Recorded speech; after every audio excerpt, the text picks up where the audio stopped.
박정임은 낡은 목조주택 안에서 하루를 시작했습니다. 겨울의 끝자락, 새벽 공기는 싸늘했고 벽틈 사이로 스며드는 바람은 그녀의 굳은 어깨를 흔들었습니다. 중풍으로 굳은 왼팔은 여전히 말을 듣지 않았습니다. 그녀는 오른손으로만 천천히 전기포트를 켜고 미지근한 물을 컵에 따라 마셨습니다. 물 한 모금이 목을 타고 내려갈 때마다 오래된 상처처럼 속이 쓰렸습니다. 컵을 내려놓는 손이 떨려 물이 흘렀지만 닦을 힘이 없어 그대로 두었습니다. 방 안 공기는 눅눅하고 차가웠습니다. 천장에는 오래된 형광등이 희미하게 깜빡였고 작은 라디오에서는 먼 곳의 뉴스가 흘러나왔습니다. 서울모 기업 김도연 과장, 신제품 발표 성공이라는 멘트가 들리자 그녀의 손이 멈췄습니다. 그 이름 김도연. 세상 누구보다 익숙한 이름이었습니다. 정임은 천천히 고개를 들었습니다. 거실 벽에는 유일하게 걸린 액자 하나가 있었습니다. 사진 속에는 젊은 남자와 여자가 환하게 웃고 있었고 그 옆에서 조금은 어색한 미소를 짓고 있는 중년 여인이 있었습니다. 그 여인이 바로 자신이었죠. 사진 속의 웃음은 따뜻했지만 지금의 정임 얼굴에는 그 온기가 남아있지 않았습니다. 그날 이후 아들과 며느리는 단 한 번도 이 집을 찾지 않았습니다. 결혼식이 끝난 직후 도시에선 어머니 혼자 계시는 게 더 편할 거예요 라는 미경의 말이 마지막이었습니다. 그때는 그 말이 배려라고 믿었습니다. 하지만 지금은 버림이었다는 걸 시간이 지나서야 알게 되었습니다.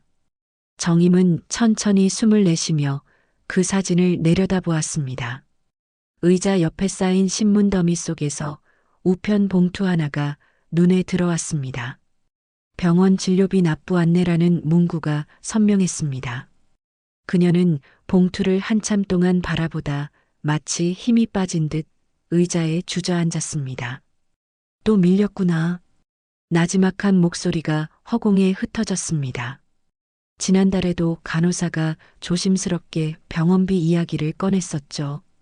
그때 정임은 괜찮다고 웃었지만 그 웃음 뒤에는 더 이상 누구에게도 손을 내밀지 않겠다는 결심이 있었습니다. 자식에게 부담 주기 싫다는 마음과 이미 버림받았다는 체념이 한데 섞여 있었습니다.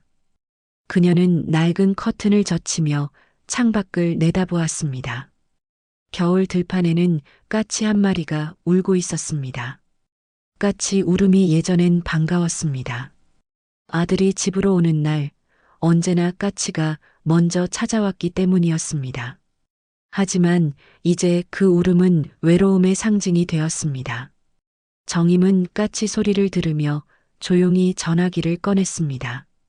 먼지가 쌓인 유선 전화기의 숫자판을 손끝으로 문질렀습니다.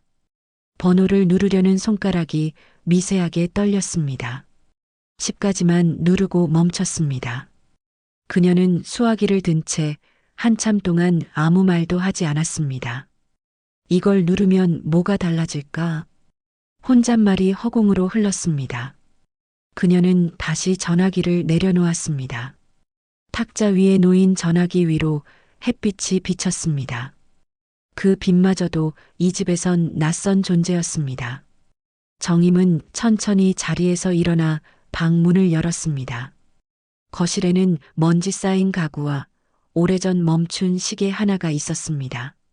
시계 초침은 이미 멈췄지만 그녀의 하루는 여전히 흘러가고 있었습니다. 그때 바깥에서 문 두드리는 소리가 들렸습니다. 박 어르신 계세요? 오늘 혈압 재러 왔어요. 익숙한 목소리였습니다. 방문 간호사였습니다. 정임은 힘겹게 문으로 다가가 문고리를 돌렸습니다. 문이 열리자 젊은 간호사가 미소를 지으며 들어왔습니다. 오늘은 얼굴이 좋아 보이시네요. 정임은 말없이 고개를 끄덕였습니다. 간호사는 침대 옆에 앉아 혈압기를 꺼냈습니다. 짧은 인사 후 방 안에는 기계의 삐소리만 울렸습니다. 혈압이 좀 높네요. 요즘 약은 잘 챙겨 드시죠? 정임은 조용히 고개를 끄덕였습니다. 간호사는 잠시 그녀를 바라보다 망설이다가 물었습니다. 아드님은 요즘 바쁘신가 봐요? 그녀는 아무 대답도 하지 않았습니다. 대신 시선을 돌려 벽에 걸린 액자를 바라보았습니다. 간호사는 그 표정을 보고 조용히 입을 다물었습니다. 방 안 공기가 무겁게 내려앉았습니다. 다음 주에도 올게요. 날씨 추우니까 따뜻하게 지내세요. 간호사는 그렇게 말하며 문을 닫고 나갔습니다. 문이 닫히는 소리와 함께 집안은 다시 고요해졌습니다. 정임은 문 앞에 서서 한참 동안 미동도 하지 않았습니다. 그리고 천천히 걸음을 옮겨 의자에 앉았습니다. 그녀의 손이 서랍 쪽으로 향했습니다. 서랍 안에는 오래된 예금 통장이 놓여 있었습니다. 표지를 쓸어내리자 김도연 명이라는 글씨가 보였습니다. 그녀의 눈가가 미세하게 떨렸습니다. 오래전 은행 창구에서 직원이 말하던 목소리가 떠올랐습니다. 어머님, 이건 아드님 명의로 바꾸는 게 좋습니다. 그때는 아무 의심도 없이 서류에 도장을 찍었습니다. 그 선택이 이렇게 긴 세월 동안 자신을 묶어둘 줄 몰랐습니다. 그녀는 통장을 덮고 두 손으로 꼭 쥐었습니다. 얼굴에는 담담한 미소가 떠올랐습니다. 그래, 결국 다 내 이름으로 돼 있지. 창밖으로 저녁 햇살이 물들었습니다. 들판 끝으로 해가 넘어가며 붉은 빛이 방 안으로 번졌습니다. 정임은 의자에 앉아 그 빛을 바라보았습니다. 이게 내 인생이지. 그녀의 목소리는 작았지만 단단했습니다. 고요한 집안을 빛이 천천히 채워갔습니다. 정임은 잠시 생각에 잠기더니 다시 전화기를 바라보았습니다. 이제야 마음속 어딘가에서 묘한 용기가 피어올랐습니다. 손끝이 천천히 다시 숫자 버튼을 눌렀습니다. 그러나 마지막 번호 앞에서 또다시 멈췄습니다. 정임은 고개를 숙인 채 조용히 중얼거렸습니다. 오늘은 아직 아니야. 그녀의 목소리가 공기 속으로 스며들었습니다. 그녀는 수화기를 제자리에 내려놓고 깊게 숨을 들이쉬었습니다. 밤이 찾아왔고 달빛이 희미하게 창문을 비쳤습니다. 방 안은 차가웠지만 그녀의 마음 한구석에서는 묘한 불씨가 피어오르고 있었습니다. 이대로 살아도, 이대로 죽어도 아무도 모를 삶. 그러나 오늘은 어딘가 다르게 느껴졌습니다. 정임은 천천히 몸을 돌려 이불 위에 누웠습니다. 눈을 감는 순간 라디오 속 멀리서 흘러나온 음악이 작게 들렸습니다. 그녀는 눈을 감은 채로 중얼거렸습니다. 내일은 전화를 걸어야겠어요. 그 말은 그녀 자신도 믿기 어려운 약속처럼 들렸습니다. 그러나 그 순간만큼은 아주 오랜만에 누군가를 기다리는 사람처럼 보였습니다. 창밖에서는 까치가 울었고 바람은 부드럽게 커튼을 흔들었습니다. 박정임의 입가에 희미한 미소가 번졌습니다. 그 미소는 오래된 그림자 속에서 천천히 사라졌습니다. 방 안에 불이 꺼지고 시계 초침은 여전히 멈춰 있었습니다. 그녀의 하루는 끝났지만 어떤 결심은 조용히 시작되고 있었습니다. 그 결심은 단 한 통의 전화로 이어질 날을 기다리고 있었습니다. 서울 강남의 새 아파트 단지. 햇살이 통유리창을 통해 쏟아져 들어왔습니다. 김도연은 서류 더미를 정리하며 회의 준비를 하고 있었습니다. 탁자 위에는 노트북과 커피잔, 그리고 신제품 런칭 기획서가 놓여 있었죠. 그는 요즘 회사 내에서 가장 주목받는 과장이었습니다. 직원들은 그의 성실함과 냉철한 판단력을 칭찬했지만 그 속의 공허함은 아무도 몰랐습니다. 도연은 손목 시계를 한번 확인하곤 짧게 한숨을 내쉬었습니다. 오늘도 회의 3개내 중얼거리며 자리에서 일어나 회의실로 향했습니다. 회사 복도 곳곳에는 그의 이름이 새겨진 포스터가 붙어 있었습니다. 프로젝트 리더 김도현. 그는 그 이름을 볼 때마다 묘한 피로감을 느꼈습니다. 회의가 끝난 뒤 그는 차 안에서 잠시 숨을 돌렸습니다. 휴대전화 화면에는 어머니라는 이름이 희미하게 떠 있었습니다. 그는 잠시 손가락을 올려놓았다가 이내 화면을 꺼버렸습니다. 이제 와서 무슨 말을 하겠어. 그의 중얼거림은 자동차 안공기 속으로 묻혔습니다. 엔진이 다시 켜지고 차는 고급 아파트 단지로 미끄러져 들어갔습니다. 엘리베이터 안거울 속에서 그는 깔끔한 셔츠와 넥타이를 고쳐 매며 표정을 다듬었습니다. 문이 열리자 현관문 앞에서 윤미경이 팔짱을 낀 채 서 있었습니다. 오늘도 늦었네. 회의? 그는 무표정하게 고개를 끄덕였습니다. 거실 안은 정돈되어 있었고 인테리어 잡지에서 본 듯한 분위기였습니다. 그러나 그 안엔 가족의 흔적이 없었습니다. 미경은 식탁 위 와인잔을 들며 오늘 계약서 도장 찍었어. 이제 진짜 우리 집이야. 라고 말했습니다. 그녀의 얼굴에는 성취감이 가득했습니다. 도연은 억지로 미소를 지었지만 속에서는 알 수 없는 불편함이 밀려왔습니다.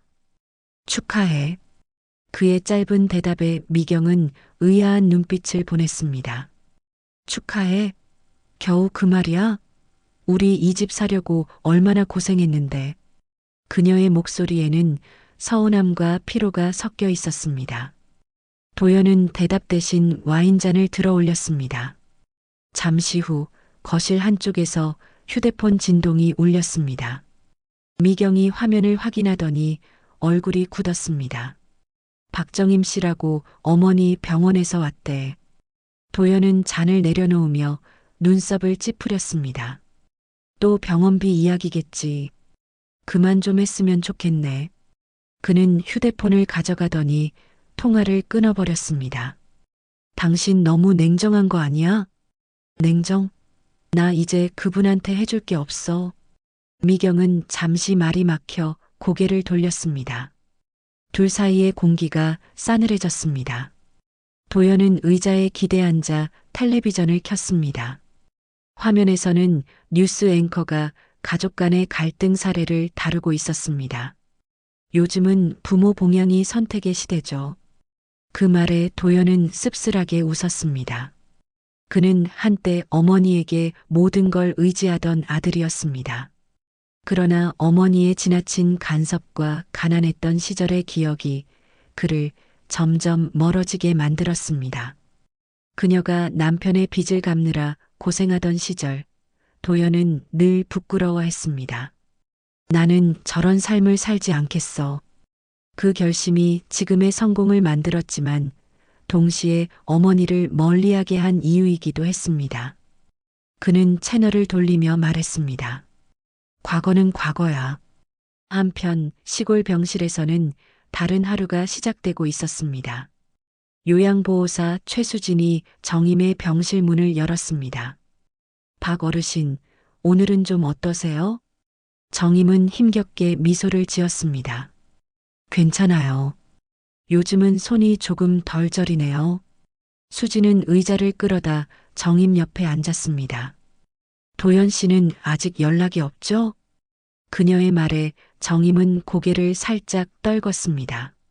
그 아이가 바쁘겠죠. 성공했으니까요. 그녀의 말투는 담담했지만 눈빛은 흔들리고 있었습니다. 수진은 한숨을 내쉬며 약 봉투를 정리했습니다. 요즘 병원비가 밀려서 원무과에서도 걱정하더라고요.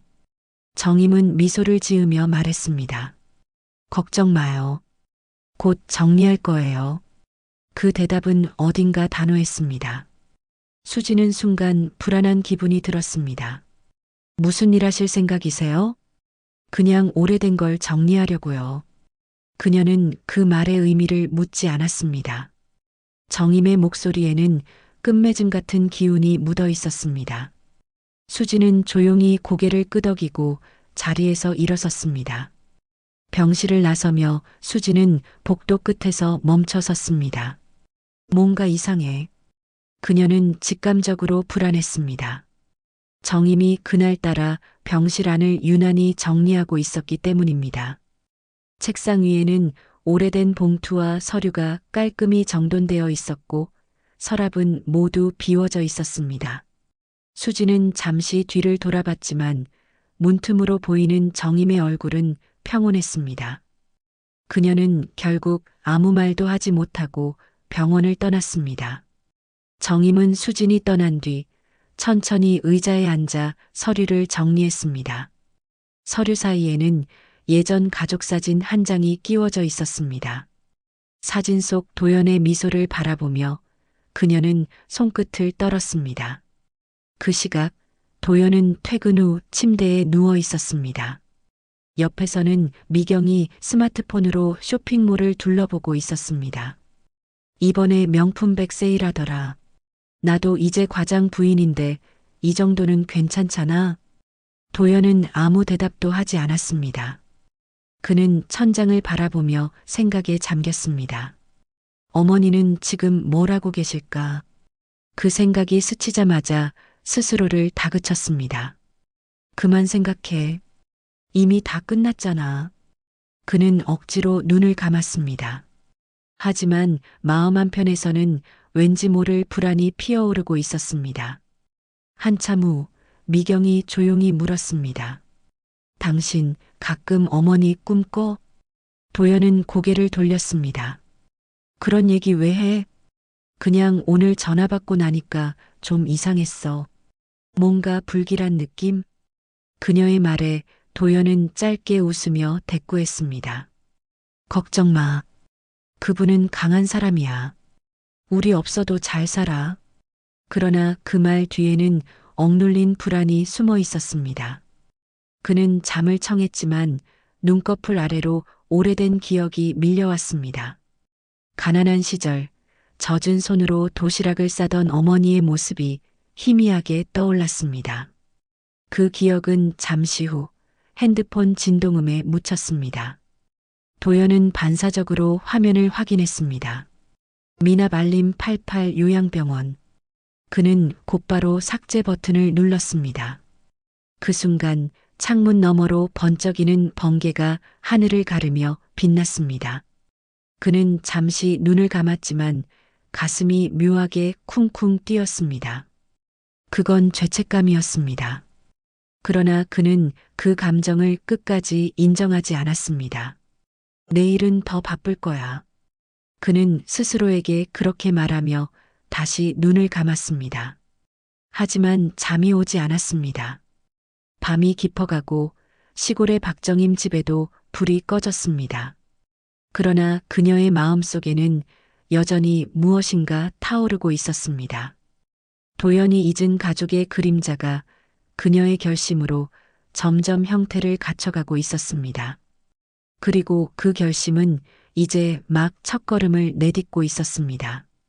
그녀는 창문 밖 어둠을 바라보며 조용히 중얼거렸습니다.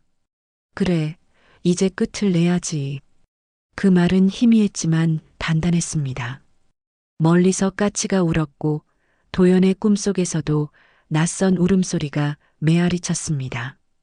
서로 다른 곳에서 두 사람의 운명은 천천히 같은 방향으로 움직이고 있었습니다.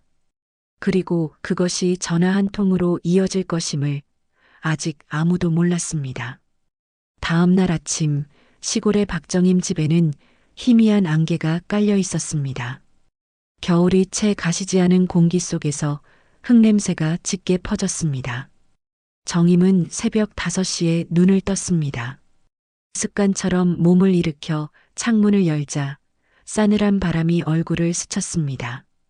기침이 터졌고 마른 목에서 쉰 숨이 새어나왔습니다. 그녀는 창문을 닫으며 잠시 숨을 고르고 탁자 위에 놓인 낡은 수첩을 꺼냈습니다.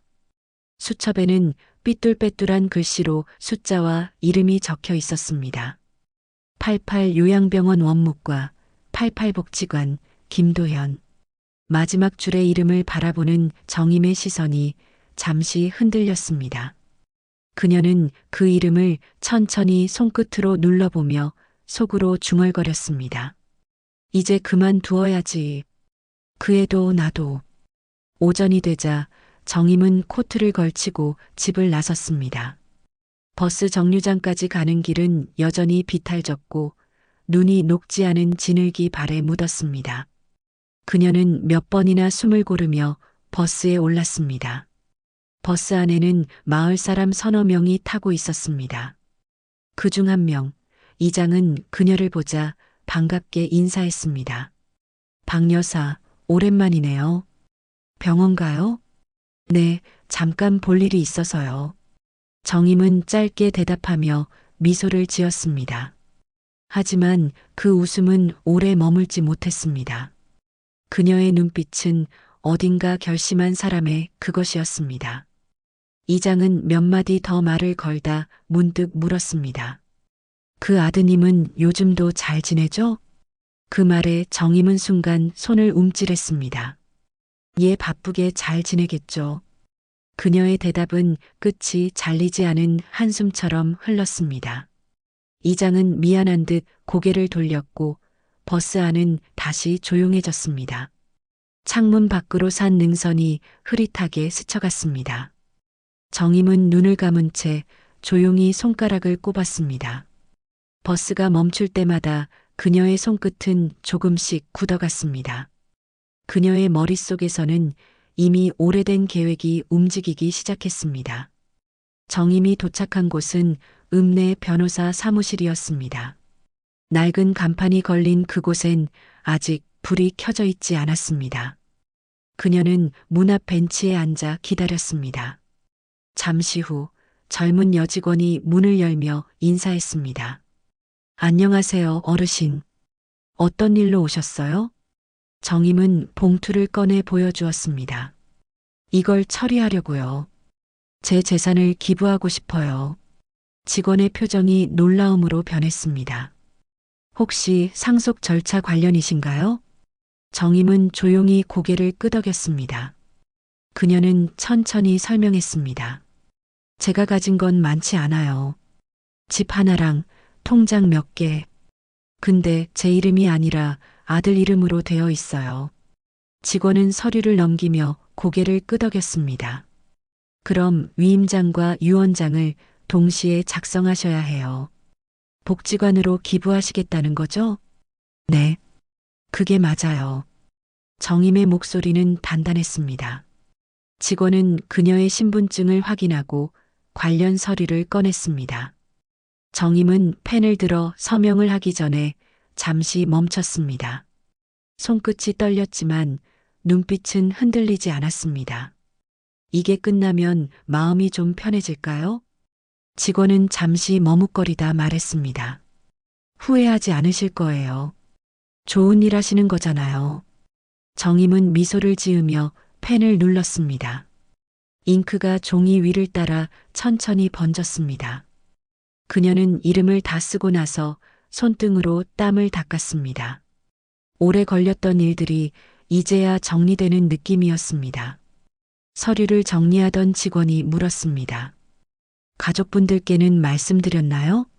정임은 조용히 대답했습니다. 가족이요, 이제 그런 거 없어요. 서류를 모두 마친 정임은 사무실을 나섰습니다. 복도 끝 창문 너머로 햇빛이 번졌습니다. 그녀는 눈을 가늘게 뜨며 하늘을 바라봤습니다. 그 하늘은 맑았지만 마음속에는 묘한 허전함이 자리했습니다. 정임은 가방에서 낡은 녹음기를 꺼냈습니다. 그것은 남편이 생전에 쓰던 오래된 물건이었습니다. 버튼을 눌러보자 기계에서 약한 삐소리가 났습니다. 그녀는 새 건전지를 넣고 천천히 녹음 버튼을 눌렀습니다. 김도현, 내가 이걸 듣고 있다면 그땐 내가 이미 없겠지. 그녀의 낮은 목소리가 방 안을 가득 채웠습니다. 그날 저녁 정임은 요양보호사 최수진에게 전화를 걸었습니다. 수진 씨, 내일 잠깐 들를 수 있을까요? 네, 어르신. 병원에 일이 있어서 갈게요. 전화를 끊은 정임은 작은 봉투 하나를 꺼내 식탁 위에 올려두었습니다. 봉투에는 도연의 집 주소와 복지관 기부 확인서, 사본이 들어 있었습니다. 그녀는 봉투 위에 짧게 쪽지를 남겼습니다. 이건 내가 나 대신 전해줘야 할 거야. 때가 되면 알게 될 거예요. 글씨는 삐뚤었지만 단호했습니다. 그녀는 의자에 앉아 창문 밖을 바라봤습니다. 멀리서 까치가 지저귀었고 어둠이 서서히 들이닥치고 있었습니다. 다음 날 최수진이 병실 문을 열었을 때 정임은 놀라울 만큼 단정해 보였습니다. 머리는 빗질되어 있었고 탁자 위에는 깔끔하게 정리된 서류들이 가지런히 놓여 있었습니다. 오늘은 얼굴빛이 좋아 보이세요. 정임은 부드럽게 웃었습니다. 이제는 해야 할 일을 다해서 그런가 봐요. 수지는 그 말에 잠시 눈썹을 찌푸렸습니다. 어르신, 혹시 무슨 일이라도? 아니에요. 그냥 오래된 일들 정리했어요. 정임은 봉투를 꺼내 그녀에게 내밀었습니다. 이거 내가 못 전하게 되면 내가 대신 전해줘요. 수지는 봉투를 받으며 고개를 갸웃했습니다. 이게 뭐예요? 그냥 부탁이에요. 언젠가 필요할 거예요. 정임의 말투는 평소보다 차분했습니다. 수지는 잠시 망설이다가 봉투를 가방에 넣었습니다. 그녀의 직감이 불안하게 울렸습니다. 정말 괜찮으시죠? 정임은 고개를 끄덕이며 미소 지었습니다. 괜찮아요. 이제 다 됐어요. 그 말은 끝맺음처럼 들렸습니다. 수진이 병실을 떠난 뒤 정임은 녹음기를 꺼내 다시 버튼을 눌렀습니다. 나는 너희를 미워하지 않는다. 하지만 용서도 하지 않겠다. 그녀는 잠시 숨을 고르며 말을 이어갔습니다. 살면서 제일 외로웠던 순간은 버려졌을 때가 아니었어. 버려진 걸 스스로 인정해야 했을 때였지. 그녀의 목소리는 떨리지 않았습니다. 오히려 고요했습니다. 녹음이 끝나자 그녀는 창문을 닫고 조용히 침대에 앉았습니다. 창밖에는 바람이 불고 나뭇가지가 서로 부딪히는 소리가 들렸습니다. 그 소리 속에서 그녀는 마치 오래 기다려온 결말을 느끼는 듯 했습니다. 밤이 깊어지자 정임은 다시 수첩을 꺼내 마지막 줄을 썼습니다. 내일 전화. 그 한 줄이 적히는 순간 그녀의 눈가에 희미한 미소가 번졌습니다. 그 미소는 슬픔도 분노도 아닌 결심의 표정이었습니다. 그녀는 천천히 등을 기대고 눈을 감았습니다. 방 안의 시계가 조용히 초침을 움직였습니다. 딸깍 딸깍. 그 소리가 마치 카운트다운처럼 들렸습니다. 그녀의 손끝에는 여전히 떨림이 남아 있었지만 마음은 고요했습니다. 정임의 삶이 마지막 준비를 끝낸 순간이었습니다. 그리고 그녀의 복수는 이제 단 한 통의 전화로 완성될 시간이 다가오고 있었습니다. 그날 오후 서울은 희뿌연 미세먼지로 뒤덮여 있었습니다. 김도연은 회사 회의실에서 막 나와 셔츠 소매를 걷어 올렸습니다. 팀원들이 하나둘 흩어지고 문이 닫히자 고요가 찾아왔습니다. 그는 의자에 앉아 노트북을 덮고 한숨을 내쉬었습니다. 책상 위 휴대전화 화면이 잠깐 빛났습니다. 발신자 요양보호사 최수진. 그는 한참을 망설이다가 전화를 받지 않았습니다. 이상하게도 그 이름이 불길하게 느껴졌습니다. 잠시 후 수진의 메시지가 도착했습니다. 어르신이 통화 원하세요. 짧게라도 부탁드려요. 도연은 문득 손가락이 떨렸습니다. 머릿속 어딘가에서 어머니라는 단어가 울렸습니다. 그는 의자 등받이에 몸을 기대며 눈을 감았습니다. 지금 전화를 받으면 뭔가 달라질까? 그 생각이 머리를 스쳤지만 그는 곧 고개를 저었습니다. 아니야. 또 돈 얘기일 거야. 입으로 중얼거리며 마음을 다잡았습니다. 하지만 손끝은 이미 화면을 누르고 있었습니다. 통화 연결음이 짧게 이어졌습니다. 그는 숨을 들이쉬며 수화기를 귀에 댔습니다. 도연아 나야. 쉰 목소리, 천천히 이어지는 말투. 그는 잠시 말을 잃었습니다. 어머니 왜 이제? 말끝이 흐려졌습니다. 정임의 목소리는 예상보다 약했습니다. 그냥 목소리나 한번 들을까 해서요. 그녀는 조용히 웃었지만 그 웃음 속에는 깊은 여운이 담겨 있었습니다. 도연은 의자에 등을 기대고 눈을 감았습니다. 그녀의 목소리가 멀리서 들리는 듯 했습니다. 몸은 괜찮으세요? 도연의 말에 정임은 잠시 침묵했습니다. 괜찮아요. 이젠 다 괜찮아요. 그 말이 어쩐지 이별처럼 들렸습니다.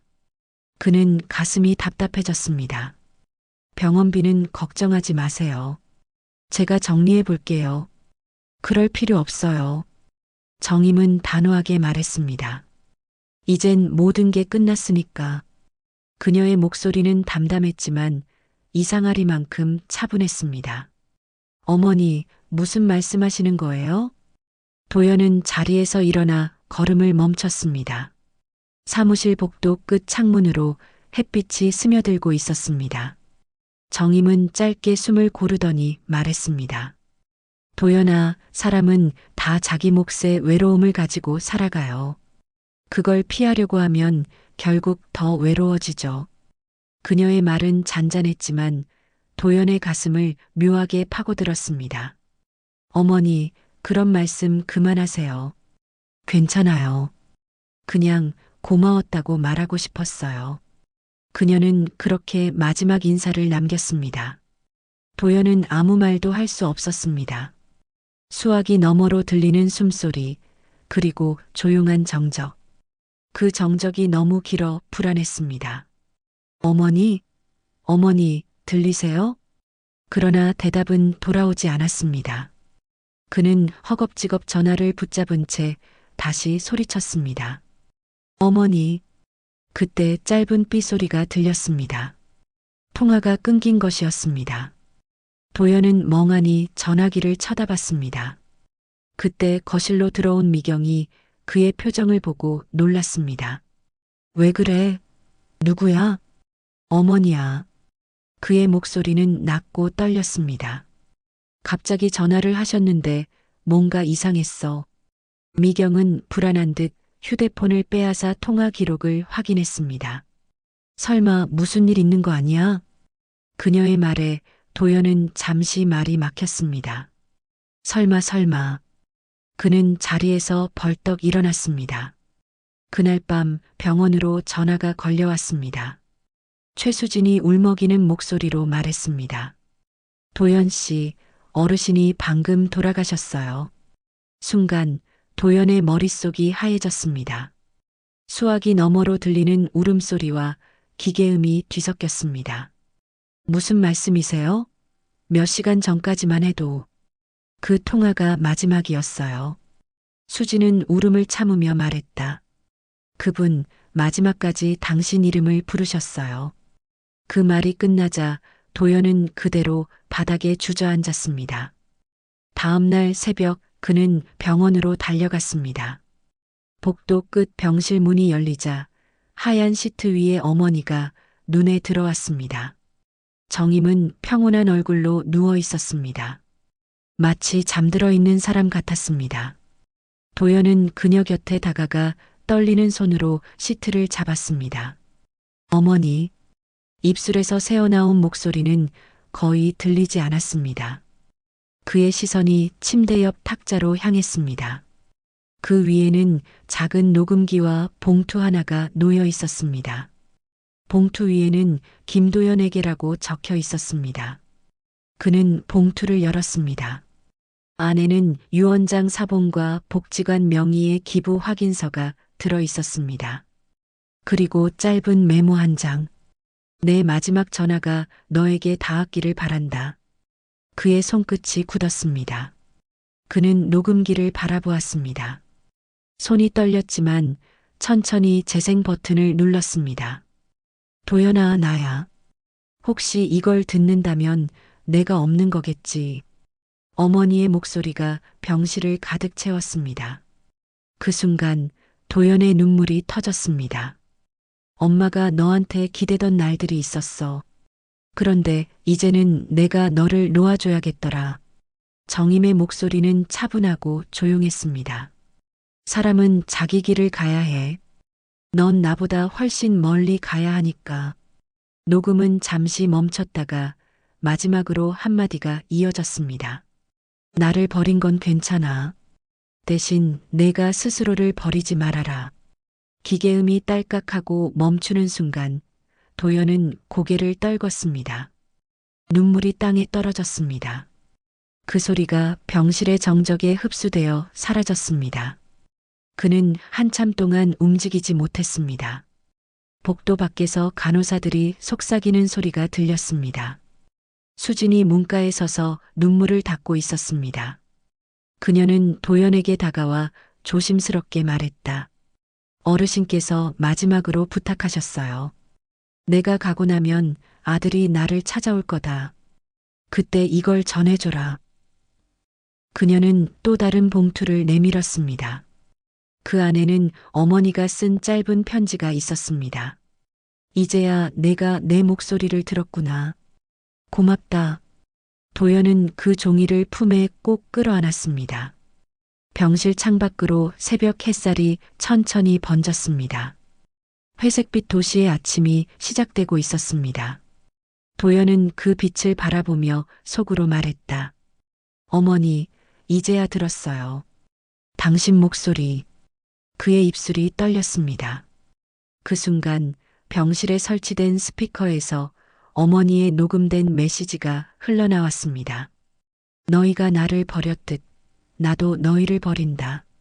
그 짧은 한마디가 공기처럼 흩어졌습니다. 수지는 놀라서 고개를 들었지만 도연은 그저 고개를 숙인 채 가만히 있었습니다. 그 말은 복수의 선언이었고 동시에 마지막 용서였습니다.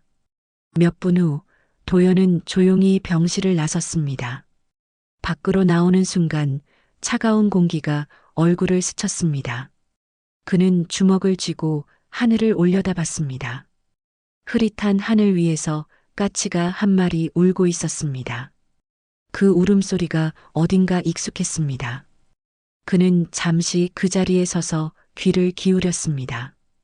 그리고 아주 천천히 손에 쥔 편지를 다시 폈습니다. 거기에는 마지막으로 이렇게 적혀 있었습니다. 이제 내가 느껴야 할 시간이다. 그는 그 문장을 바라보다가 끝내 무너져 울었습니다. 그의 울음은 병원 복도를 따라 번졌습니다. 수지는 문가에 서서 조용히 눈을 감았습니다. 어머니의 목소리와 아들의 울음이 뒤섞인 그 순간 이야기의 방향은 이미 돌이킬 수 없게 흘러가고 있었습니다. 정임의 한 통의 전화는 죽음 이후에도 파문을 남기고 있었습니다. 그 파문은 아들의 삶을 뒤흔들었고 그가 살아온 모든 시간을 다시 비추고 있었습니다. 복수는 그렇게 끝난 것이 아니라 이제 막 시작되고 있었습니다.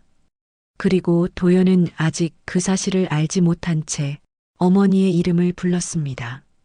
그 이름은 병원의 허공 속에서 오래도록 울려 퍼졌습니다. 이른 아침 병원 응급실 복도에는 낮은 목소리들이 흘러나왔습니다.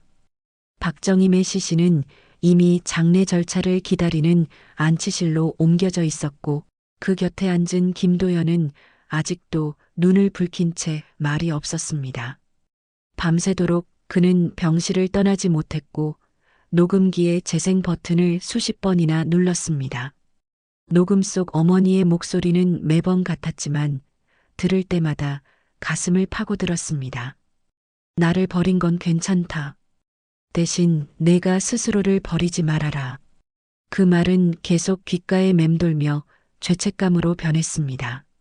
수지는 그 옆에서 조용히 눈을 닦으며 어머니의 유언장을 정리했습니다.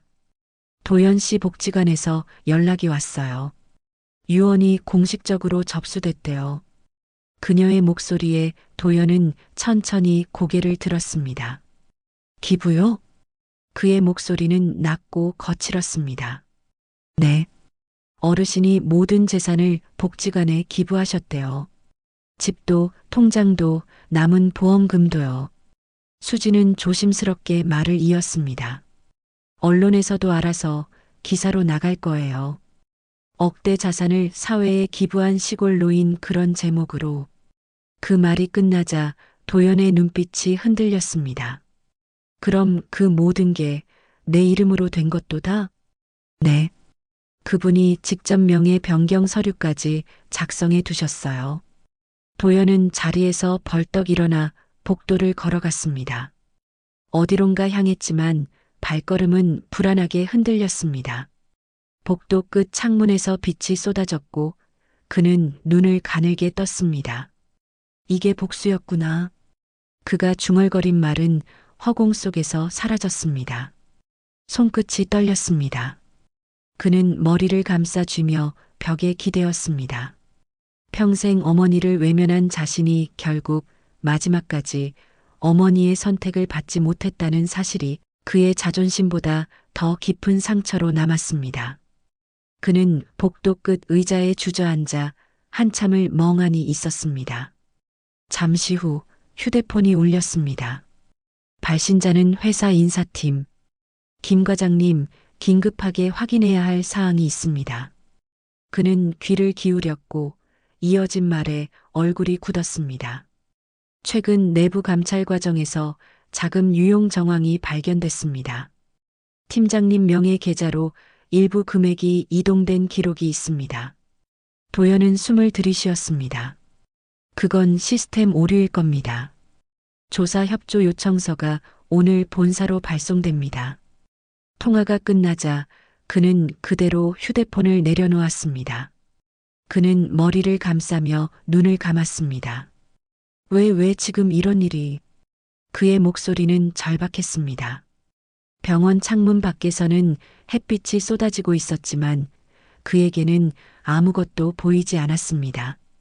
그는 어머니의 유언이 기사로 보도될 것을 떠올렸습니다. 기부, 사회환원, 훌륭한 어머니. 그 단어들이 오히려 자신을 작게 만들었습니다. 그는 바닥을 주먹으로 쳤습니다. 왜 나한테 한 번이라도 기회를 안 줬어요? 그의 외침은 허공에 흩어졌습니다. 며칠 뒤 인터넷 뉴스에는 정임의 사진이 올라왔습니다. 버려진 어머니의 따뜻한 유산, 지역사회에 희망을 남기다. 기사는 빠르게 퍼져나갔습니다. 댓글에는 진짜 어머니의 사랑이네. 아들은 후회하겠지 같은 말들이 이어졌습니다. 회사 사람들도 그 기사를 봤습니다.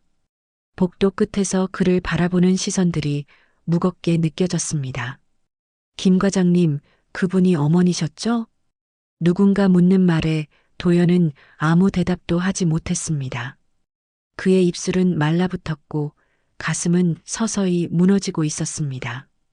그날 이후 그는 책상의 명패를 치우지 않은 채 사무실을 떠났습니다. 그가 집에 돌아왔을 때 미경은 거실에서 노트북을 보고 있었습니다. 이거 당신 어머니 기사야. 기부한 돈이 3억이라는데 그게 다 우리 이름으로 된 재산 아니야? 그녀의 목소리는 놀람과 분노가 섞여 있었습니다. 어떻게 그럴 수가 있어? 당신 이름으로 돼 있던 계좌였잖아. 도연은 아무 말 없이 소파에 주저앉았습니다. 당신, 그 돈이 우리 인생의 전부였잖아. 이제 우린 뭐가 남았어? 미경의 눈에는 눈물이 고였습니다.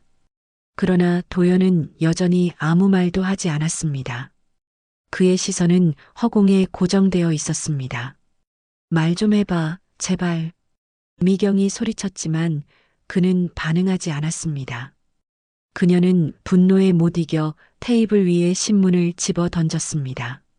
신문 일면에는 어머니의 미소가 담긴 사진이 실려 있었습니다. 기부천사 박정임, 가족 대신 사회를 품다. 그 문구가 미경의 눈에 들어오자 그녀의 얼굴이 일그러졌습니다. 가족 대신 우리를 버려놓고 그게 사랑이야? 그녀의 외침에 도연은 천천히 고개를 들었습니다. 그게 복수야. 그의 목소리는 낮고 무겁게 가라앉아 있었습니다. 그날 밤 미경은 아무 말 없이 짐을 쌌습니다. 이대로는 못 살겠어.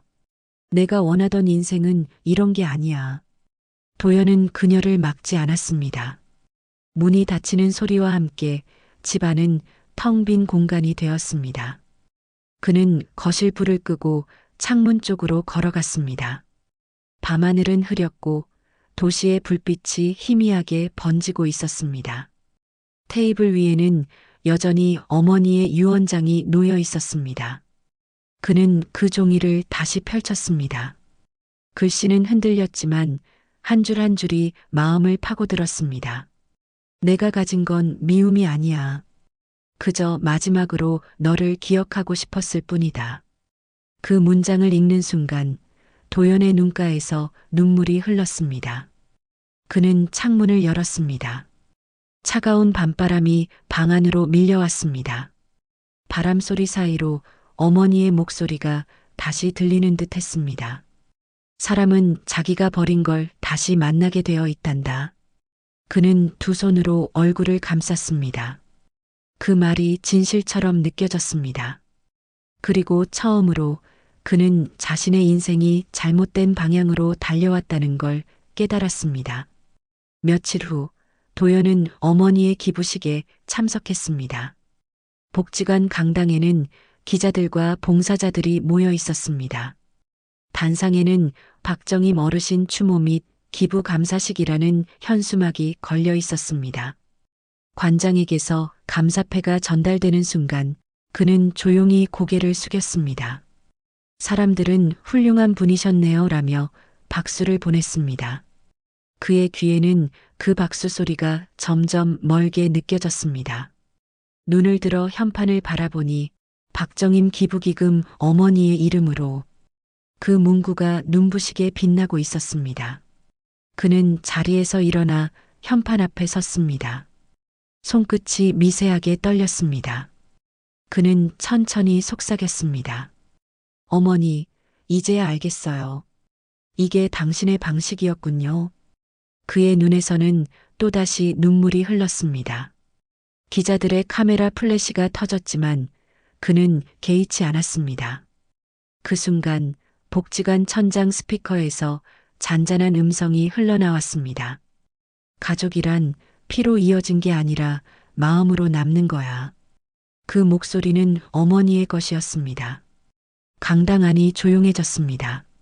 사람들은 감동한 듯 박수를 보냈습니다. 그러나 도연은 눈을 감았습니다. 그 목소리가 그의 가슴 속 깊은 곳을 두드렸습니다. 그녀는 그에게 복수를 했지만 동시에 용서의 문을 열어준 것이었습니다. 그는 두 손으로 현판을 감싸며 고개를 숙였습니다. 이제야 들려요, 어머니. 그의 목소리는 떨렸지만 진심이 담겨 있었습니다. 그 순간 눈부신 햇살이 창문 너머로 쏟아졌습니다. 정임의 마지막 파문은 그렇게 세상 속으로 번져가고 있었습니다. 장례가 끝난 지 이틀째 되는 날, 김도연은 여전히 잠을 이루지 못했습니다. 밤마다 어머니의 목소리가 귓가에 울렸고 그 목소리는 차가운 공기 속에서도 따뜻했습니다. 그는 복지관 기부식 이후 줄곧 어머니의 집을 떠올렸습니다. 언제나 낡고 초라했지만 그곳이 진짜 집 같았던 기억이 가슴 깊이 남아 있었습니다. 결국 그는 새벽이 되자 짐도 챙기지 않은 채 시골로 향했습니다. 도시에선 아무도 그를 막지 않았습니다. 회사에서의 감찰 조사 통보, 미경의 이사 통보, 모든 게 이미 끝난 듯 느껴졌습니다. 그는 하얀 셔츠 차림으로 손에 녹음기 하나를 쥔 채 차에 올랐습니다. 그리고 천천히 어머니가 남긴 마지막 흔적을 향해 떠났습니다. 도착한 마을은 조용했습니다. 겨울이 끝나가는 계절, 논두렁에는 이미 새싹이 고개를 내밀고 있었습니다. 그는 차에서 내려 낡은 집을 바라보았습니다. 지붕은 기울어 있었고 창문에는 먼지가 뿌옇게 쌓여 있었습니다. 그러나 그 집은 여전히 누군가의 삶의 냄새를 간직하고 있었습니다. 그는 신발을 벗고 조심스레 문을 열었습니다. 문이 삐걱거리며 열리는 소리가 낯설지 않았습니다. 방 안에는 여전히 정임의 냄새가 남아 있었습니다. 쑥 냄새, 오래된 나무 냄새, 그리고 묘하게 따뜻한 온기. 그는 그 자리에 한참 동안 서 있었습니다. 탁자 위에는 아직도 찻잔이 놓여 있었습니다. 컵 가장자리에 마른 물자국이 남아 있었고 그 옆엔 수첩 한 권이 펼쳐져 있었습니다. 수첩에는 단 2글자만 적혀 있었습니다. 내일 전화. 그 글씨를 본 순간 도연의 눈이 흔들렸습니다. 그녀가 전화를 걸던 바로 그날 그 문장이 그녀의 마지막 다짐이었다는 걸 이제야 깨달았습니다. 그는 천천히 자리에 앉아 방을 둘러보았습니다. 모든 것이 멈춘 듯 고요했습니다. 바람이 살짝 스치자 커튼이 흔들렸고 햇살 한 줄기가 찻잔 위로 비쳤습니다. 그는 가방에서 녹음기를 꺼냈습니다. 어머니가 마지막으로 남겼던 녹음이 아직 재생 중단 상태로 남아 있었습니다. 그는 잠시 숨을 고르며 버튼을 눌렀습니다. 딸깍. 스피커에서 기계음이 울리고 곧 정임의 목소리가 흘러나왔습니다. 도연아, 이건 내가 2번째로 듣게 될 목소리일 거야. 그는 그 한마디에 손끝이 떨렸습니다. 정임의 목소리는 생각보다 또렷했습니다. 내가 죽고 나서 이 녹음기를 다시 틀었다면 이제 내가 조금은 내 말을 들을 준비가 됐다는 뜻이겠지. 도연은 숨을 죽이고 귀를 기울였습니다. 녹음 속 그녀의 말은 마치 바로 옆에서 속삭이는 듯 했습니다. 나는 내가 미웠던 적이 없단다. 다만 너무 사랑해서 내가 나를 밀어낼 때 그게 미움처럼 느껴졌지. 그의 눈이 서서히 젖어갔습니다. 너는 성공했지만 그 성공 속에 내 자신이 없었어. 너의 얼굴엔 늘 두려움이 있었지. 혹시 내가 나타나서 내 인생을 망칠까봐. 그녀의 말에 도연은 무릎을 꿇었습니다. 그건 내 욕심이었어요. 그가 중얼거렸습니다. 녹음은 잠시 멈췄다가 다시 이어졌습니다. 이 집에 오면 벽장 안에 내 어린 시절 앨범이 있을 거야. 그걸 한 번만 봐줬으면 해. 그 속에 내가 잃어버린 얼굴이 있단다. 도연은 자리에서 일어나 벽장 문을 열었습니다. 안쪽 깊숙한 곳에 먼지가 쌓인 상자가 하나 있었습니다. 그는 조심스럽게 꺼내 뚜껑을 열었습니다. 안에는 사진 몇 장과 편지 묶음이 들어 있었습니다. 그중 하나에는 어린 도연이 쓴 편지가 있었습니다. 엄마, 나 커서 부자 되면 꼭 좋은 집 사줄게. 그는 그 문장을 보는 순간 주저앉았습니다. 어머니가 이 편지를 평생 간직하고 있었다는 사실이 믿기지 않았습니다. 그는 다른 사진을 하나씩 꺼냈습니다. 학교 앞에서 손을 흔드는 어머니, 생일 케이크를 들고 웃는 어머니, 그 모든 순간이 너무도 선명했습니다. 이걸 왜 이렇게 남겨두셨어요? 그는 흐느끼며 속삭였습니다. 녹음기에서는 그녀의 목소리가 다시 들려왔습니다. 언젠가 내가 이걸 보고 울면 좋겠다고 생각했어. 그럼 그때는 내가 아직 너 안에 있는 거니까. 그의 어깨가 크게 떨렸습니다. 눈물이 멈추지 않았습니다. 엄마. 그가 중얼거렸지만 대답은 돌아오지 않았습니다. 녹음 속 그녀의 말이 이어졌습니다. 도연아, 나는 내가 내 아들이어서 행복했어. 너는 내가 잘 키운 사람이고 내가 세상에 남길 유일한 흔적이야. 그걸 잊지 마라. 녹음이 점점 희미해졌습니다. 그리고 마지막으로 한 문장이 남았습니다. 이제 내가 나를 용서해줘야 할 차례야. 기계음이 딸깍하고 멈췄습니다. 방 안은 다시 정적에 잠겼습니다. 도연은 고개를 숙인 채 한참 동안 움직이지 않았습니다.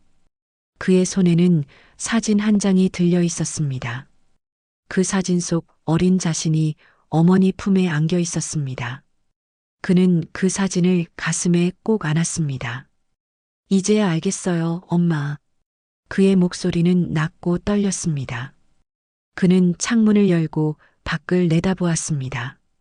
바람이 부드럽게 얼굴을 스쳤습니다.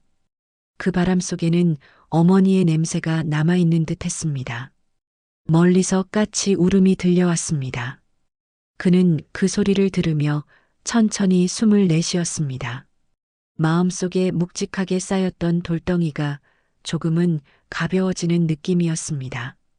그는 방안을 정리하며 다시 녹음기를 바라보았습니다. 이건 어머니의 유언이 아니라 나한테 남긴 삶의 숙제였네요. 그는 속삭이며 녹음기를 조심스럽게 가방에 넣었습니다. 그리고 벽에 걸린 달력을 보았습니다. 표시된 날짜에는 작게 글씨가 적혀 있었습니다. 복지관 개관식. 그는 손가락으로 그 날짜를 천천히 따라 그었습니다. 그날 가야겠어요. 당신이 남긴 세상을 직접 봐야죠. 그의 눈빛은 다시 단단해졌습니다. 집을 나서기 전 그는 마지막으로 방 안을 둘러봤습니다. 햇살이 따뜻하게 비추고 먼지들이 공중에 떠올랐습니다.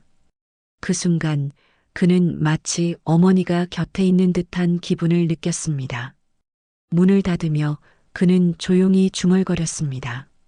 이젠 내가 남은 일들을 이어갈게요. 그의 뒷모습은 조용했지만 그 안에는 새로운 결심이 자리하고 있었습니다. 집을 나서며 도연은 하늘을 올려다봤습니다. 푸른 하늘 사이로 흰 구름이 천천히 흘러갔습니다. 그는 미소를 지었습니다. 이제 괜찮아요, 엄마. 그의 목소리는 바람에 실려 멀리 퍼져나갔습니다. 그날 저녁 마을 끝 복지관에서는 사람들의 웃음소리가 들려왔습니다. 정임이 남긴 기부금으로 진행된 무료 급식이 막 시작된 것이었습니다. 그는 그 소리를 들으며 잠시 걸음을 멈추었습니다. 당신은 정말 세상 모든 사람의 어머니셨네요. 그의 눈빛이 고요히 빛났습니다. 그날 밤 도연은 다시 차에 올랐습니다. 시동을 걸며 그는 녹음기를 한 번 더 눌렀습니다. 녹음기에서는 마지막으로 어머니의 목소리가 흘러나왔습니다. 가족이란 함께 살지 않아도 서로를 기억하는 사람들이야. 그는 조용히 웃으며 대답했습니다. 네, 이제 기억할게요. 잊지 않을게요. 차는 천천히 어두운 길을 벗어나 도시로 향했습니다. 어둠 속에서도 그의 눈빛은 분명히 빛나고 있었습니다. 그리고 그 순간 어머니의 목소리는 바람처럼 그를 따라 흐르고 있었습니다. 봄 햇살이 막 올라온 아침, 복지관 앞에는 분주한 움직임이 이어졌습니다. 아이들이 삼삼오오 모여 놀고 있었고 노인들은 따뜻한 국밥을 손에 들고 웃고 있었습니다. 복지관 입구의 유리문 위에는 새로 걸린 금빛 현판이 반짝였습니다. 박정임 기부기금 마음을 남긴 사람. 그 글귀가 햇빛을 받아 유난히 빛났습니다. 그 아래 최수진은 마른 손걸레로 동판을 조심스럽게 닦고 있었습니다. 그녀의 손놀림은 느렸지만 섬세했습니다. 닦을 때마다 손끝에 전해지는 금속의 온도가 묘하게 따뜻했습니다. 그녀는 걸레를 접어들고 조용히 현판을 바라봤습니다. 어르신, 이제 다 끝났어요. 약속대로 잘 지켰어요. 복지관 직원 몇 명이 지나가며 인사를 건넸습니다.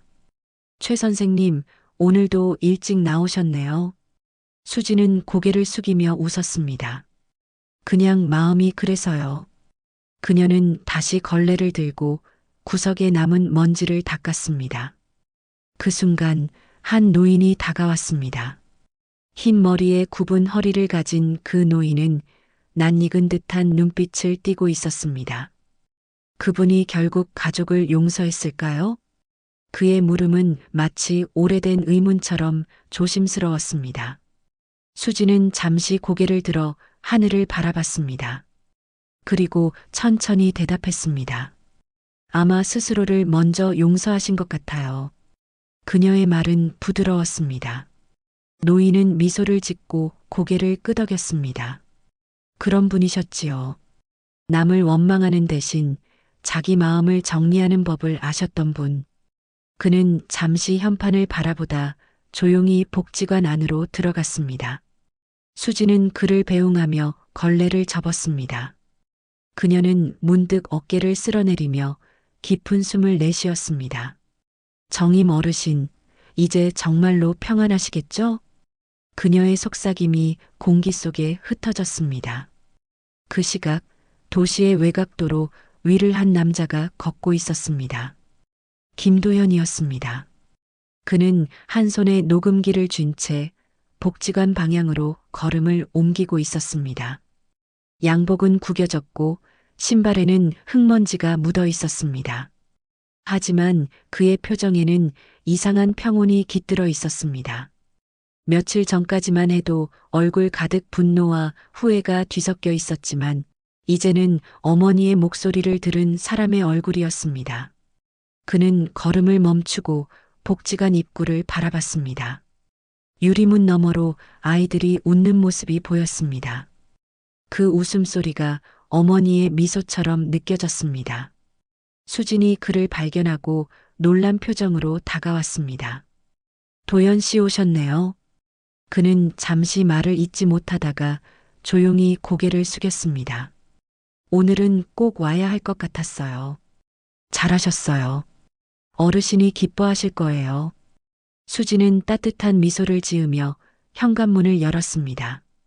두 사람은 함께 복지관 안으로 들어갔습니다. 건물 내부에는 새로 도색한 페인트 냄새가 났고 복도 벽면에는 정임의 생전 사진이 전시되어 있었습니다. 그녀의 사진은 미소 짓고 있었지만 어딘가 슬픈 기운이 배어 있었습니다. 사진 아래에는 짧은 문구가 적혀 있었습니다. 진심은 남는다. 그것이 사랑이다. 도연은 그 글귀를 한참 동안 바라보았습니다. 그의 손이 떨렸습니다. 이게 어머니가 진짜 원하셨던 모습이었네요. 그의 목소리는 낮게 떨렸습니다. 수지는 고개를 끄덕였습니다. 그분은 마지막 순간까지 누군가의 어머니로 남고 싶다고 하셨어요. 그게 자신이 할 수 있는 유일한 복수라고요. 그녀의 말에 도연의 눈이 흔들렸습니다. 복수요? 그는 조용히 되물었습니다. 수지는 고개를 끄덕이며 덧붙였습니다. 당신이 자신을 잊고 살았던 세월, 그걸 느끼게 하는 게 그분의 방식이었어요. 하지만 결국 당신이 다시 돌아올 거란 걸 믿고 계셨죠. 그녀의 말에 도연은 깊게 숨을 들이쉬었습니다. 그리고 조용히 미소를 지었습니다. 그래서 그분은 결국 용서한 거군요. 그렇죠. 어쩌면 당신이 아니라 자신을요. 수진의 말이 공기처럼 흩어졌습니다. 잠시 정적이 흘렀습니다. 복지관 스피커에서 잔잔한 음악이 흘러나왔습니다. 도연은 천천히 걸음을 옮겨 어머니의 사진 앞에 섰습니다. 그는 주머니에서 녹음기를 꺼냈습니다. 이걸 들려드리고 싶어요. 그는 조심스럽게 녹음기를 켰습니다. 짧은 잡음이 지나간 뒤 익숙한 목소리가 울렸습니다. 가족이란 피로 이어진 게 아니라 마음으로 남는 거야. 그 한 문장이 울려 퍼지는 순간 복지관 안은 고요해졌습니다. 노인들도 아이들도 모두 그 목소리에 귀를 기울였습니다. 그 목소리가 끝나자 도연은 고개를 숙였습니다. 이제야 당신의 마음을 알겠어요. 그의 눈에서는 눈물이 흘렀지만 이번에는 슬픔이 아닌 평화가 담겨 있었습니다. 수지는 잠시 그를 바라보다가 조용히 옆에 섰습니다. 어르신이 당신에게 남긴 건 미움이 아니라 마음이에요. 도연은 천천히 고개를 끄덕였습니다. 그 마음을 내가 이어가야겠죠. 그의 말에 수지는 미소를 지었습니다. 그게 진짜 가족이 되는 방법일 거예요. 그들의 시선이 동시에 사진 속 정임에게로 향했습니다. 복지관 밖으로 나가니 오후 햇살이 따뜻하게 내리쬐고 있었습니다. 도연은 한동안 하늘을 바라보다가 주머니에서 어머니의 사진을 꺼냈습니다. 사진 속 어머니는 언제나처럼 미소 짓고 있었습니다. 이제 그 미소가 두렵지 않아요. 그는 속삭였습니다. 멀리서 바람이 불어와 복지관 현판을 스쳤습니다. 그 소리가 마치 누군가의 웃음소리처럼 들렸습니다. 수지는 현판을 바라보며 눈을 감았습니다. 어르신, 이제 정말 편히 쉬세요. 그녀의 마음속에서 조용히 인사가 흘러나왔습니다. 그날 저녁 수지는 복지관 사무실에 남아 있었습니다. 모든 불을 끄고 한쪽 선반 위에 녹음기를 올려두었습니다. 그 위에 작은 쪽지를 붙였습니다. 누군가의 마음이 필요한 날, 이걸 틀어주세요. 그녀는 미소를 지으며 자리를 떠났습니다. 문을 닫을 때 복지관 안 어딘가에서 약한 삐소리가 들렸습니다. 그리고 정임의 마지막 음성이 한 번 더 흘러나왔습니다. 누구든 외롭지 않았으면 좋겠어요. 그 목소리는 부드럽게 울려 퍼지며 밤 공기 속으로 번졌습니다. 그 순간 수지는 하늘을 올려다보며 조용히 속삭였습니다. 이제는 제가 누군가의 마음을 지켜드릴게요. 복지관 창문 사이로 별빛이 비쳤습니다. 바람은 여전히 따뜻했고 사람들의 웃음소리가 멀리서 들려왔습니다. 세상은 조금 더 온화해진 듯 보였습니다. 그리고 그 안에서 박정임이라는 이름은 여전히 살아 있었습니다. 그녀의 마지막 전화 한 통은 단지 복수가 아니라 누군가의 마음을 깨우기 위한 울림이었습니다. 도연은 복지관을 뒤로하고 천천히 걸음을 옮겼습니다. 그의 발걸음은 가벼웠고 표정에는 깊은 평온이 깃들어 있었습니다. 하늘은 붉게 물들었고 그 아래서 한 남자와 한 여자가 같은 방향으로 걸어가고 있었습니다. 정임이 남긴 사랑은 그렇게 또 다른 삶 속으로 이어지고 있었습니다. 며칠이 지나고 봄은 완전히 복지관 마당을 덮었습니다. 분홍빛 벚꽃이 바람에 흩날렸고 아이들은 그 꽃잎을 모아 종이컵에 담으며 웃고 있었습니다. 복지관 앞마당에는 새로 놓인 벤치 하나가 햇살을 받고 있었습니다. 그 벤치 등받이에는 작은 명패가 붙어 있었습니다. 박정임 어르신을 기리며 모두의 어머니가 된 사람. 그 문구는 햇빛을 받아 은은히 반짝이고 있었습니다. 한 초등학생 남자아이가 그 앞에 서서 명패를 한참 들여다봤습니다. 엄마, 이 사람은 누군데 이렇게 이름이 붙어 있어? 그의 물음에 옆에 있던 어머니가 부드럽게 대답했습니다. 이분은 내가 모르는 아주 좋은 분이란다. 외로운 사람들을 도와주셨대. 그 아이는 잠시 생각하더니 조용히 말했다. 그럼 나도 커서 이런 이름 남길래. 어머니는 웃으며 아이의 머리를 쓰다듬었습니다. 그 모습을 멀리서 바라보던 최수진은 마음속 어딘가가 따뜻해졌습니다. 그녀는 복지관 문 앞에서 잠시 멈춰 그 장면을 지켜보다가 미소를 지었습니다. 봄바람이 살짝 불어와 그녀의 머리칼을 스쳤습니다. 그 바람결 속에는 어딘가 익숙한 목소리가 섞여 있는 듯 했습니다. 누구든 외롭지 않았으면 좋겠어요. 정임의 마지막 음성이 아직도 어딘가에 남아있는 것 같았습니다. 수지는 천천히 벤치 쪽으로 다가갔습니다. 아이와 어머니가 자리를 뜨자 그녀는 벤치에 앉았습니다. 그녀의 시선이 명패에 머물렀습니다.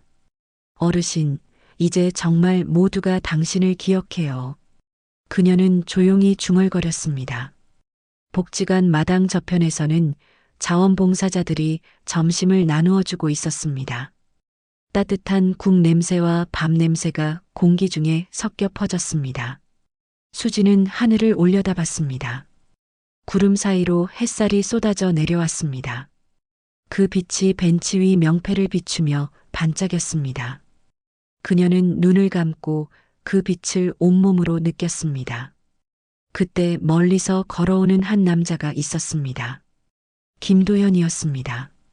그는 손에 작은 흰 꽃 한 송이를 들고 있었습니다. 오랜만에 보는 얼굴이었지만 표정은 한결 부드러워져 있었습니다.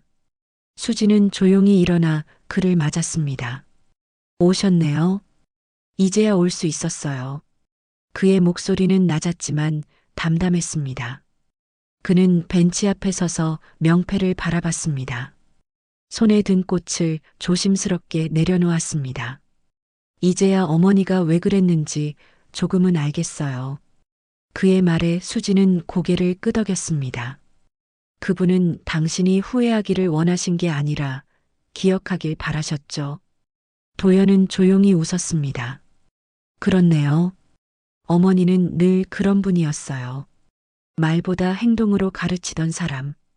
그는 벤치 옆에 앉아 손끝으로 명패를 쓸어내렸습니다. 금속 표면이 따뜻했습니다. 그 온기 속에서 어머니의 손길이 느껴지는 듯 했습니다. 그는 잠시 눈을 감았습니다. 바람이 불어버 꽃잎이 그들의 어깨 위로 떨어졌습니다. 하얀 꽃잎이 녹음기처럼 부드럽게 흔들렸습니다. 도연은 천천히 입을 열었습니다. 그날 어머니가 마지막으로 남긴 말을 잊지 않았어요. 어떤 말씀이셨어요? 수진이 물었습니다. 가족이란 피로 이어진 게 아니라 마음으로 남는 거야. 그는 그 문장을 천천히 되뇌었습니다. 그 순간 복지관 안에서 잔잔한 음악이 흘러나왔습니다. 어디선가 누군가가 어머니의 녹음기를 다시 재생시킨 모양이었습니다. 스피커에서 흘러나오는 목소리는 여전히 선명했습니다. 살다 보면 미움도 생기고 원망도 남지만 결국 기억되는 건 사랑뿐이야. 그 목소리에 복지관 사람들의 발걸음이 멈췄습니다. 노인들이 조용히 고개를 들었고 아이들은 장난을 멈추었습니다. 누군가는 눈시울을 붉혔습니다. 수지는 그 목소리를 들으며 미소를 지었습니다. 이제 진짜 마지막 인사네요. 도연은 고개를 끄덕였습니다. 그의 눈가에도 눈물이 고여 있었습니다. 이제 당신도 마음을 놓을 수 있겠네요. 수진의 말에 그는 잠시 생각하다가 대답했습니다. 이제야 제 마음이 조금은 자유로워진 것 같아요. 그동안 어머니를 원망했지만 사실은 저 자신을 용서하지 못했어요. 그는 천천히 숨을 내쉬었습니다. 이제 용서할게요. 어머니도 그리고 나도. 그의 목소리는 잔잔했지만 단단했습니다. 벚꽃잎 하나가 그의 무릎 위에 떨어졌습니다. 그는 그것을 집어들고 손바닥 위에서 바라보다가 바람에 날려보냈습니다. 꽃잎이 햇살 속에서 천천히 멀어졌습니다. 그들은 벤치에서 일어나 복지관 쪽으로 걸음을 옮겼습니다. 건물 벽면에는 정임의 사진이 여전히 걸려 있었습니다. 그 앞에는 꽃다발과 손편지가 놓여 있었습니다. 한 아이의 손글씨로 적힌 편지가 눈에 띄었습니다. 할머니, 고마워요. 저희 학교에도 놀러 오세요. 그 문장을 본 도연은 가슴이 뭉클해졌습니다. 이제 어머니는 많은 사람의 마음속에 남아있네요. 그의 목소리에 수지는 조용히 웃었습니다. 그게 진짜 가족이죠. 피는 섞이지 않아도 마음은 이어지니까요. 그날 오후 도연은 복지관 옥상에 올라갔습니다. 바람이 불었고 멀리 산등성이 위로 구름이 천천히 흘렀습니다. 그는 하늘을 올려다보며 손을 모았습니다. 엄마, 잘 지내세요. 그의 입술이 떨렸지만 미소를 머금고 있었습니다. 그 순간 바람이 세게 불어 그의 머리칼을 흩날렸습니다. 그리고 어디선가 익숙한 음성이 들려왔습니다. 괜찮다, 도연아. 이제 내 길을 가렴. 그는 놀라서 주위를 둘러봤지만 아무도 없었습니다. 그 목소리는 바람 속으로 천천히 녹아들었습니다. 해가 지기 시작했습니다. 붉은 노을빛이 하늘을 물들이고 복지관 유리창에 그 빛이 반사되었습니다. 도연은 계단을 내려가며 문득 뒤를 돌아봤습니다. 노을빛 속에서 벤치의 명패가 마지막으로 반짝였습니다. 그 빛이 마치 어머니의 미소처럼 느껴졌습니다. 그는 고개를 숙이고 조용히 인사했습니다.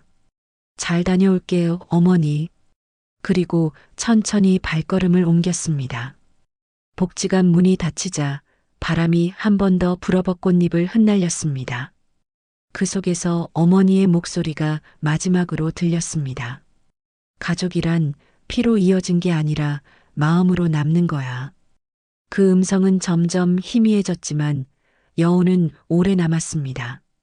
복지관 마당에는 여전히 아이들의 웃음소리가 퍼지고 있었습니다. 그 웃음은 마치 정임이 생전에 흘리던 미소 같았습니다. 수지는 그 소리를 들으며 잠시 하늘을 올려다봤습니다. 그녀의 눈에는 눈물이 맺혔지만 그것은 따뜻한 눈물이었습니다. 이제 진짜 행복하세요, 어르신. 그녀의 말이 바람을 타고 멀리 퍼져나갔습니다. 하늘은 점점 어두워지고 별 하나가 빛났습니다. 그리고 그 별빛 아래에서 박정임의 마지막 복수는 사랑으로 완성되고 있었습니다.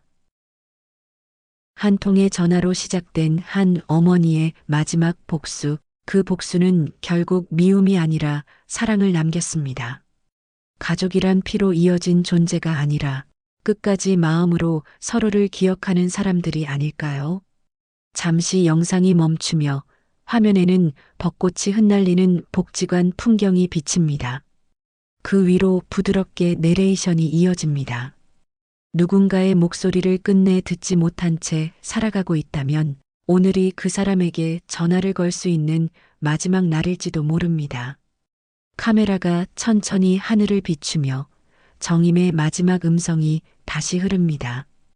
가족이란 피로 이어진 게 아니라 마음으로 남는 거야. 이 이야기가 마음에 남았다면 구독과 좋아요로 다음 이야기의 시작을 함께 해주세요. 당신이 떠올린 가족의 목소리가 있다면 댓글로 남겨주세요. 그 한 문장이 누군가에게는 따뜻한 위로가 될지도 모릅니다.